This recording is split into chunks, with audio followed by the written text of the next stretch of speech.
Hi guys, Maticus2 back here today, and today we're going to do a complete collection overview. Huge stack, huge stack.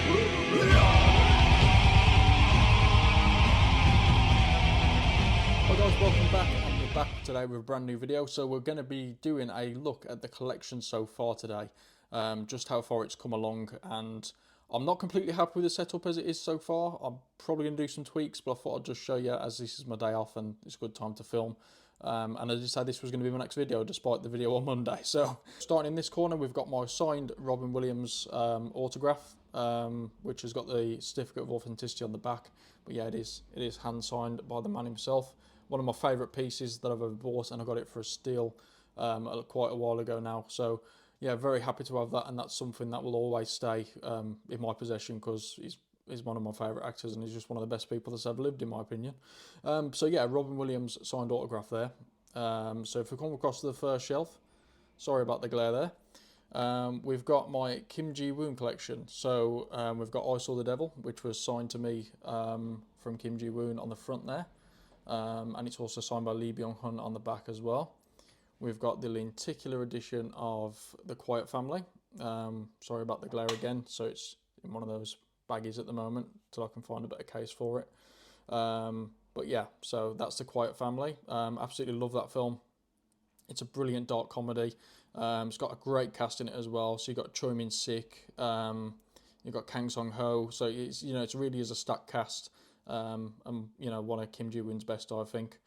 Then we've got the CJ Entertainment, the first release of The Good, the Bad, the Weird. Again, another stacked cast in that one. So you got Sang Kong-ho, Lee Byung-hun, and Jung Woo-sung, I believe. So yeah, another stacked cast in that one as well. And again, another fun film. I haven't seen that for a number of years. I do plan on doing a video on a Kim Ji-woon marathon. I've just got to get one more film, I believe, which is Airang.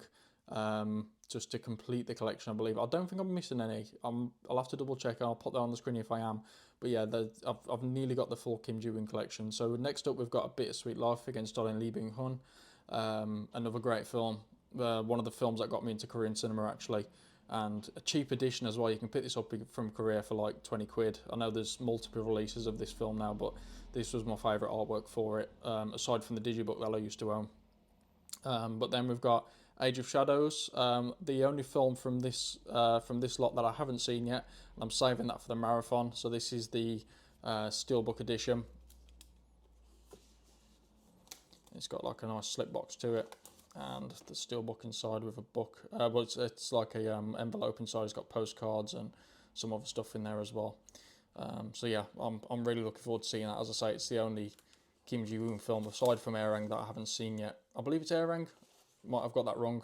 I'll have to double check that. I'll put it up on the screen what the actual title of the film is. Then we've got The Falcon, again another Kim Ji-woon film that I absolutely love. Song Kang-ho again, absolutely amazing. Makes me laugh so much in that film. So yeah, another great film. And then we've got A Tale of Two Sisters, a film again that I haven't seen for a very long time. I think the last time I saw it was on the UK Blu-ray. So that's going back probably 7-8 years ago. So I know it's since an Arrow video release since, which is cool. Nice to see one of Kim Ji-woon's films get the Arrow treatments. That was nice. But yeah, so that's the Kim Ji-woon shelf. So this is the next shelf. This needs some stuff adding to it, I think. I need to add Mother and Memories of Murder and Barking Dogs Never Bite. They are all in this box set, but I do want to get the Korean releases, the CJ Entertainment ones. They're quite pricey, so it's probably going to take me a few months to obtain those. But yeah, I do plan on getting those. So we've got the CJ Entertainment big box of Snowpiercer there. There is 3 copies of Snowpiercer here altogether. Then we've got the Bong Joon-ho collection, which has got most of his feature films in, all apart from Okja, I believe. We've got Barking Dogs Never Bite, Memories of Murder, The Host, Mother, Snowpiercer, Parasite, and Parasite the Black and White edition. So that's cool. It's actually a really nice box set as well. It's got a full digipack inside, and it's got some postcards in it as well. I wasn't that keen on it to begin with, but it has grown on me. I really like that box set now. But if I do get those other films, chances are I may move that on, just because I won't need that many copies of the film. The next one is the Kimchi DVD full slip of Snowpiercer as well. Again, I mentioned in my last video that I accidentally bid on that while I was buying that one. So ended up with 2 copies of it. And again, we've got a CJ Entertainment version of Parasite. And the CJ Digipack is from that box set there. So this is the Digipack that comes inside it, which is still sealed because I've got no reason to open it really. But yeah, it's a lovely addition. And then, of course, we've got Okja on the end there, the UK Criterion. So, that's the Bong Joon-ho collection so far. It is building. As I say, I'm not completely sold on these 2 shelves yet of how I've displayed them. I don't think it looks quite right, but I'm still playing around with it, so let me know what you think. Okay, so now we're moving on to the Amarays and Keep Case stuff that aren't part of the display. So, in the corner here, we've got The Man From Nowhere. This is one that I was very happy to add back to the collection. Quite a rare Blu-ray to get, and one of my most favourite editions I've ever owned. I've owned this twice, I think, which is shameful really, but again, I explained on my first video back why that happened, and you know, I'm just so glad to have it back now. One of the harder CJ Entertainment Blu-rays to get, so I'm glad I've nailed that one down. I watched it again for the first time in a long time a couple of days ago, and I absolutely loved it. Won Bin is fantastic in it. Such a shame that he doesn't do more movies. So next up we've got A Moment to Remember. It's a John H. Lee film, I believe. A great romance film from Korea. Very sad and emotional. Absolutely. This was another film that got me into Korean cinema. One of the first Korean Blu-rays that I owned from a very long time ago. Again, this is quite out of print and hard to get, so another one I was quite happy to add. We have A Werewolf Boy. Again, this is another one that is, they're all out of print now to be fair, so I don't need to keep repeating myself. But yeah, another film that I really enjoyed from the CJ Entertainment collection. This has got like a nice digipack inside. Not a digipack, it's almost like a digibook, I guess, inside. It's a really nice edition. But yeah, I really enjoyed this film when I saw it. It was great. Watched this again for the first time the other night. It was really good. Very Ordinary Couple is the title of the film. Kind of reminded me of the film 500 Days of Summer. It's got a similar sort of tone. It was quite funny in places. It was a bit silly, but overall I really enjoyed it. To be fair, it was it was a great film. So yeah, happy to add that one to the collection. Then we have Romance of Their Own. I believe there's also another title of Temptation of Wolves. Watched this last night for the first time. Absolutely loved it. I thought it was great. Quite funny in places and quite sad and emotional in places as well. The story had a few issues, I thought, but overall I really enjoyed it, and I thought it was a great film. So that is Romance of Their Own. Next up we've got My Sassy Girl, a film that, again, another one that I watched a long time ago, but another one that got me into Korean cinema, and it is My Sassy Girl. This is a great release from Nova Media. Again, this is readily available from, I believe, direct from them as well. But yeah, it's a great film. Again, another Korean romance film, but it's got a bit of a twist to it, and I absolutely love this film, so that was great. Next up, we have Nova Media's JSA, Joint Security Area is the full title. Again, this is another Nova Media just keep case edition. A great cast in this. We've got Sang Kong-ho, Lee Byung-hun, directed by the great Park Chan-wook. I believe this was his first feature film. A great addition and a great release. Again, actually, another Korean film released through Arrow. So another great release through those. But yeah, I decided to pick up the Korean edition because I found this fairly cheap on eBay, and it's another film that I wanted to add to the collection. So yes, we've got JSA. Next up, we've got Miracle in Cell Number 7. This again is long out of print, so I managed to find it for a good deal on eBay. Great film, one of my favourite Korean films. It's about a man who's sent to prison for a crime he didn't commit, and his daughter goes into the prison with him, and it's such a good, heartwarming, funny, emotional story, and it really is one of the best Korea's got to offer, I think, and it's a lovely release as well. So we've got Miracle in Cell Number 7, a great release in that one. You've got like a full photo book, you've got a film selling there, I believe, and yeah, it's just a really nice addition for a great film. I'm glad it got the treatment it did. So next up, we've got the Arrow Video box set of the Vengeance trilogy.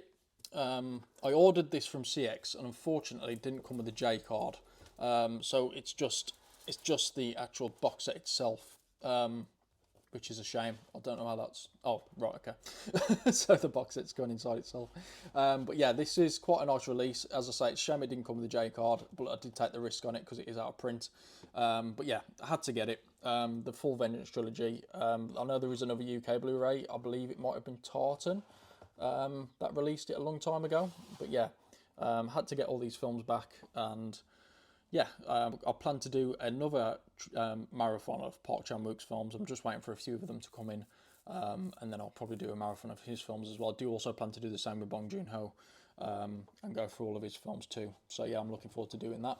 So today I picked up the 4K Blu-ray of Oldboy. Now, I said I wasn't going to pick up the 4K versions. However, I wanted to do this for the marathon, and I wanted to watch Oldboy in the best. I haven't seen it in 4K yet. I do own it on Apple TV, but obviously having the disc version is better. But that's probably the only exception I'm going to do in terms of 4K stuff, unless another Korean film gets a 4K release, in which case I will probably go for that. But yeah, this is the 4K release of Oldboy. So yeah, I'm really looking forward to watching it in 4K. I actually went to see the Vengeance trilogy. I can't remember what release it was, but I think it was for the 4K release of Lady Vengeance, and they didn't end up showing it, unfortunately, at the time, I don't believe. But we also watched The Handmaiden at the time. It was the East Asian Film Festival some years ago with my friend James. But yeah, unfortunately they didn't show it in 4K. But so yeah, I'm very looking forward to watching Oldboy for the first time in 4K, and seeing that upgrade. A great film, and it deserves a great release. So yeah, I'm really looking forward to watching the 4K version of Oldboy. Now, Oldboy again. So this Blu-ray I owned from a long time ago, back when I used to collect. And for some reason I've kept hold of it, so I do have another copy of Oldboy there, but it's not on purpose.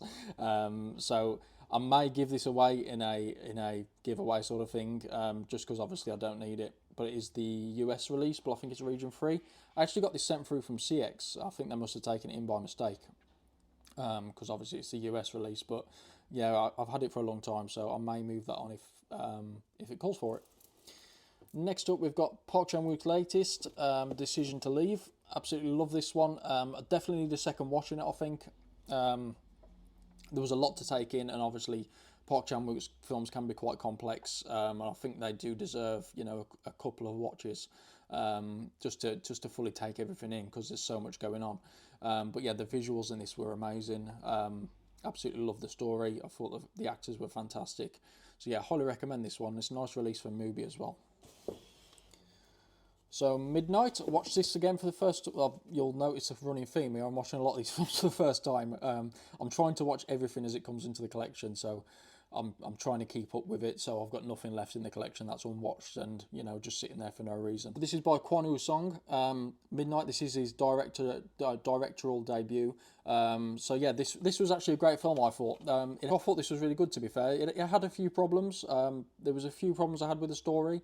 But overall, I really liked the film. I thought it was fantastic. So it's another South Korean sort of serial killer movie. But yeah, it's another serial killer film. But it really is a great one, to be honest. And I really thought it was good. As I say, there was a few issues with it, but on the whole, I really enjoyed it. So that's Midnight. Next up, we've got Broker, another Koreeda film. Yeah, stacked casting. This has got Doona Bae, Song Kang-ho. Just a great cast and an amazing film as well. Really enjoyed this one. I never do synopsis justice, so I'll just leave you to IMDb that one. But yeah, it's a great film, highly recommended. Next up, we've got a Na Hong Jin film, one of his best, I think. This director doesn't release a great deal of films. I think there's only, is it 3 films we're at? We've also got The Wailing, The Yellow Sea, and The Chaser.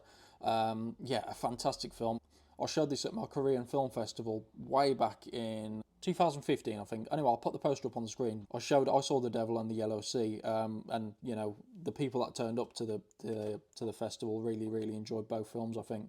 And I think it's a great. I was talking to somebody earlier, one of my new friends I've met from Instagram, and I was saying how I really do think this is another great film to, get your foot in the door in terms of Korean cinema. So there's not really just Oldboy, as the one that. I think the Oldboy is probably the one that most people see as an entrance to Korean cinema. But yeah, the LOC again is a fantastic film and one of the greatest set pieces I've ever seen in a film in terms of an action scene, and it's a very emotional story as well. So I highly recommend the LOC. You can pick that up on CX for like £6. That's where I got mine from. I think I did buy the last copy though. But yeah, it is a great film and I really highly recommend it. It deserves a better release than it's got. But yeah, the Yellow Sea. So this is one that I picked up today. So this is The Killer. Don't know too much about this one. This was a bit of a blind buy. but I did read some stuff up about it just before I picked it up, and I decided to grab it. So that's The Killer. Don't have too much to say about that one yet. We've got Lee Chang-dong's The Burning. So I've heard a lot of great things about this. Haven't seen it yet. This was another one that I wanted to buy on Apple TV, but I didn't pull the trigger. I usually love Lee Chang-dong films. I think Oasis is one of my most favourite Korean films. And Secret Sunshine as well, I believe. It's another great one. But yeah, The Burning, or Burning. I've heard very good things about it, so I'm looking forward to watching this one. May stick this one on tonight. Next up, we've got Zombie for Sale. Again, another one I haven't seen yet. So I'm looking forward to watching this. Looks like a nice Korean horror comedy, so I'm down for that. Managed to get the one with the slip box on as well, so that's cool. We've got The Villainess. A great film, actually. I saw this doing a 24-hour movie marathon with my good friend James. Haven't revisited it since, and I saw it cheap in CX, so I decided to pick it up. But yeah, I'm looking forward to watching this one again. I thought this was great. I thought Kim Ok-Kvin was great in this. So yeah, I'm really looking forward to revisiting this, and a great release from Arrow as well. So then we've got Dark Water, a film that I haven't seen. I've seen the US version. I think it was Jennifer Connelly. That was in that one. I haven't seen the original, so I'm really looking forward to watching that as well. As I say, I'm trying to watch as many of these films as possible. Before I add more stuff into the collection. It just so happens more stuff's coming into the collection. But yeah, I'm going to get around to this very soon, so I'm looking forward to watching that. Next up, we've got Wes Craven's People Under the Stairs. Picked this up today. Great film. But yeah, obviously Wes Craven's known for his Nightmare on Elm Street, of course. But I think this one gets underlooked sometimes, and it's a great film. It's People Under the Stairs. Next up, we've got the Arrow video release of Wreck, another film that I went to see at the cinema, and I knew nothing about it, and absolutely loved it. As I say, I was watching probably the first 10 minutes where they're interviewing the fireman, and then it just went off from there. And it was one of the best cinema experiences I've ever had, just because I went in completely blind. The same happened with Let the Right One In as well. I knew nothing about that before I went into it, and again, it was another one of the greatest cinema experiences I've ever had. So yeah, Wreck, one that needed added to the collection, so I'm happy to own it. So next up, we've got True Romance. I picked this up from CX. So probably one that I probably shouldn't have picked up right away because I don't plan to watch it just yet. But yeah, it's a film that I watched for the first time a couple of years ago around a friend's house. Really, really enjoyed it. I saw Arrow Video released it, and I had some CX vouchers, so I ordered it from there. I ordered that at the same time as Old Boy, the Old Boy trilogy, Vengeance trilogy even. So yeah, maybe I shouldn't have picked it up just yet, but it is a film that I really loved and I really enjoyed, and I also didn't own it on Apple TV, so at least it's there now for when I do want to revisit that film. But again, it's one that I took a lesson from, in that I'm only going to pick up films that I want to watch right now or in the near future. So yeah, that's True Romance. So next up, we've got Kiyoshi Kurosawa's Cure. I picked this up. I'd watched it a few years ago, but I'd actually forgot that I'd watched it. But yeah, I remembered that it was one of Bong Joon-ho's favourite films, so I picked it up again, but then I realised I'd actually seen it already. But yeah, it's a great film, and I watched it again for the second time, probably a couple of weeks ago now. Really enjoyed it again. I actually enjoyed it the more the second time round, I think. But yeah, it's an absolutely fantastic film. You can certainly see where Bong Joon-ho got his influence from Memories of Murder from this. And there's also some influence from Seven, I think. So, but yeah, it's a great film, and I'm happy to have it in the collection. So this was a blind buy for me, and I absolutely loved it. So we've got Isao Yukosada's Go. I hadn't seen this before. I watched it for the first time again a few weeks ago, and I really liked it. I really, really enjoyed it, actually. So it's about a North Korean guy who moves to Japan, and you sort of see throughout the story the discrimination against Koreans in Japan at that time. I know it's obviously a lot better these days, but you know, it did delve into some deep issues in this film, and even though it was quite silly in tone in places, which I quite liked actually, it did delve into some hard subjects, and I thought that was great. It actually ended up having a very emotional ending to it, which I really liked. But yeah, I'm happy to own that, and again, it's just another reason why I'm now buying physical media again. Just because, again, I probably wouldn't have never have seen this film if I didn't start this collection, because I wouldn't have bought it on Apple TV. I don't even know if it's available on Apple TV. So, again, it's just another one of those films that, that just would have passed me by if I hadn't have redone this. So, it's just another one that affirms the reasons why I've done this, and, the reason why I've come back. Next up, we've got Drive My Car. I was recommended this for a friend. I haven't seen it yet, but I do look forward to watching it. Another two that I picked up today. So we've got Close, which is Mubi's new release. And we've also got The Worst Person in the World. again, another movie release. Again, recommended for a friend. Looking forward to watching these. They haven't done me wrong yet so far with their releases, so I'm looking forward to that. Next up, we've got 2 films by Celine Sciamma. I believe that's how you pronounce it. So we've got Petite Maman and Portrait of a Lady on Fire. Watched both of these the other day. Watched one the day before. I watched Portrait of the Lady on Fire first, and then Petite Maman the day after. Loved both of them, to be honest. I thought they were both great films, and it's got me interested in watching more of them. I think is it Girlhood I want to watch next. So yeah, I'm looking for a release of that, so I'll probably pick that up next. But yeah, I love both of these films, and again, another director that I had no idea about. It was actually Razor Wire Reviews that recommended them to me, and I picked them both up pretty much. I think it was the next day actually. I went to HMV and picked both of those up. So we've got the Criterion release of The Fisher King, a film that I can't wait to watch again. I haven't seen it for a very, very long time. Terry Gilliam film with Robin Williams and Jeff Bridges. Yeah, a great film, and I just can't wait to watch the Criterion of it. I don't think I've seen it since. It's probably been about 8-9 years since I've seen this, but I am again planning to do a week's worth of Robin Williams films. I'm trying to build up that collection at the moment, so once I've done that, then I'm going to do a complete Robin Williams, not complete Robin Williams marathon, I don't think, but all the films that I want to see, because there's still a lot of Robin Williams films that I haven't seen or that I've been putting off for a number of years because I want to do a marathon of them. So yeah, we've got The Fisher King. Next up, pick this up today. David Lynch's Eraserhead. Haven't seen this for a number of years. Saw the Criterion in HMV today. Decided to pick it up. Yeah, I want to try and get all of Lynch's films. So I've got another one later in the collection, which is one of my favourite films. But there's still a lot of Lynch films that I haven't seen. So I haven't seen Lost Highway. I haven't seen The Elephant Man. I haven't seen Blue Velvet. Mulholland Drive I haven't seen. So there's tons. I think there's only. I've seen 2 seasons of Twin Peaks. I've seen The Straight Story, Eraserhead, and that might be it. Lucky wasn't his, was it? No, was that his daughter's? Yeah, I think Lucky was his daughter's. But I've seen that as well, and I really enjoyed that. But yeah, so I picked up Eraserhead. I love this film. Very dark in tone, of course, and very, very surreal. But I love the visuals in it, and I'm looking forward to revisiting that one. So yeah, we've got the Eraserhead. So on the back of me non-going digital anymore, I've decided to end subscriptions to Netflix. I'm still on Disney Plus because I paid for it for the year, but yeah, Amazon as well, all that sort of stuff. So I'm ending streaming services. So I wanted to pick up this one because it's the only physical release, I believe, through Criterion. I know there is a US 4K release, I think. Same with Fisher King as well, I think. But yeah, I'll just grab the UK Blu-ray. So yeah, The Irishman, obviously this was a Netflix release, so I'm happy that Criterion got hold of it. I love this when it first came out, but I do want to revisit it. And we are down to the final few.